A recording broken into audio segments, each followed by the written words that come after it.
I grew up as a charismatic in an evangelical tradition, and when I learned about ancient spiritual practices, and when I heard about people like Tony Jones, for example, who were reclaiming those ancient disciplines and parsing them for our contemporary context, it was really exciting for me. I thought this is so cool, man. There's a whole avenues of faith that I've never even experienced, and I really dove into that and really enjoyed it. And as a result, I think it's healthy for us to think of those ancient spiritual practices, Lectio Divina, the Ignatian Examen, all those things as like our primary source material. Hey, these are how Western Christians have been developing their faith for hundreds, if not thousands of years. But there's a difference between being our primary source material and our only option. And I love a couple of books, one by Earl Krebs called Off-Road Disciplines, and another by Larry Osborne called The Contrarian's Guide to Spirituality, where they say, in essence, there's got to be a way for people to be normal.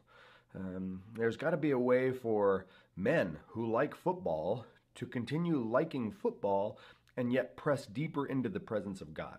And very few men who like football also want to put on sandals and pour ashes over their head and walk out, into the woods and commune with owls. And if it sounds like I'm lampooning all of that, I'm actually not.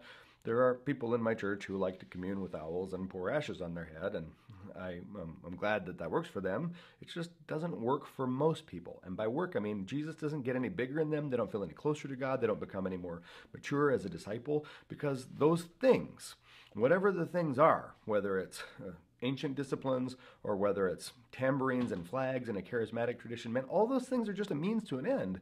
And the end is more, more holy knowing Jesus, more being increasingly saturated by the presence of God. And we've got to figure out how that works, how people can pray in their cars, how they can find mini sabbaticals at work or in their families, how we can leverage the internet, social media, etc., as a way to deepen our faith rather than just constantly vilifying those things as somehow a distraction from our faith. And all of this takes creativity and ingenuity. All of this requires that we take a fresh look at what we have to work with in our world, and rather than just saying this is bad or that's bad or this is a distraction, pressing deeper and thinking imaginatively.